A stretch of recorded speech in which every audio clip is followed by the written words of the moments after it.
నమస్కారం. శ్రీమద్ భాగవత్ మహాపురాణము ప్రథమ స్కందము 2వ అధ్యాయము భగవత్కథ వైభవము భగవద్భక్తి యొక్క మహాత్మ్యము.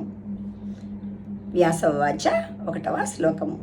ఇతి సంప్రశ్న సంహృష్టో విప్రాణాం రోమహర్షణి ప్రతిపూజ్య వచస్తేషాం ప్రవక్తముపచక్రమే. వ్యాస మహర్షి నుడివెను. రోమహర్షుని కుమారుడైన సూతుడు సౌనకాది మహర్షులు అడిగిన ఈ సముచితమైన ప్రశ్నని విని ఎంతయో ఆనందించెను, వారిని అభినందించెను. పిమ్మట మంగళాచరణ పూర్వకముగా తన ప్రవచనమును ఆరంభించెను. మంగళాచరణము అనగా మంగళాదీని మంగళ మధ్యాని మంగళాంతాని శాస్త్రాన్ని ప్రదంతే. శాస్త్రముల ప్రవచనమునందు ఆది మధ్య అంతములందు మంగళాచరణములను జరుపవలెను. 2వ శ్లోకము. సూత ఉవాచ.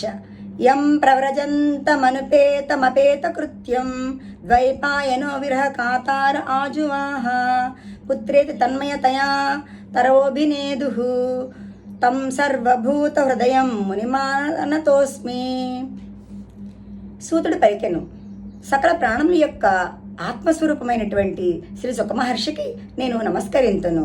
ఆ మహాముని వేగముగా ఒంటరిగా వెళ్ళుచుండుట చూచి వేదవ్యాసుడు కుమారుని ఎడబాటును తట్టుకొనలేక పుత్రా పుత్రా నిలువుము నిలువుము అని పిలువసాగాను. కానీ సుఖయోగి అంతటను పరబ్రహ్మమునే దర్శించుచుండెను. అఖండమైన ఆయన బ్రహ్మదృష్టిలో లౌకిక కర్మలు ఏవియను మిగిలి ఉండలేదు. అతడు అన్ని విధములుగా కృతకృత్యుడు. అతనికి బదులుగా వృక్షములు ప్రతిధ్వనించుచుండెను.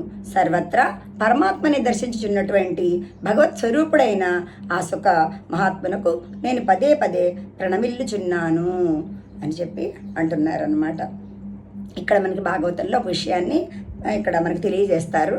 మత్తకోకిల పద్యంలో సముడై ఎమ్మడు ముక్త కర్మ చేయుడై సన్యాసి అయ్యుంటివో మహాభీతునొహ కుమారయనుచున్ వ్యాసుండు చీరంగ వృక్షములున్ ధన్మయతిం ప్రతిధ్వనులున్ చక్తంజేసి యున్నట్టి భూతమయున్ ప్రొక్కెద బాదరాయణిదపో ధన్యాగ్రణిన్ ధీమణిన్ అని అంటారనమాట. ఇక్కడ పోతన మహాత్యుల వారు ఏంటంటే ఆ విధముగా అలౌకికమైనటువంటి వ్యామోహాలకు లొంగకుండా లౌకికమైనటువంటి ఆధ్యాత్మిక చింతనతో ముందుకు వెళుతున్నటువంటి సుకుమహర్షిని చూచి ఆ యొక్క ఈ వేదవ్యాసుల వారు ఏదైతే మరి ఈ విధముగా మరి పలుకుచుంటిరో, తన కుమారిని పిలుచుంటిరో దానికి ప్రతిధ్వనిగా ప్రతి సమాధానం ఇస్తూ మరి వృక్షములు అన్ని ప్రకృతి కూడా స్పందిస్తున్నది. కానీ ఆయన మాత్రము ఏమాత్రము వినుట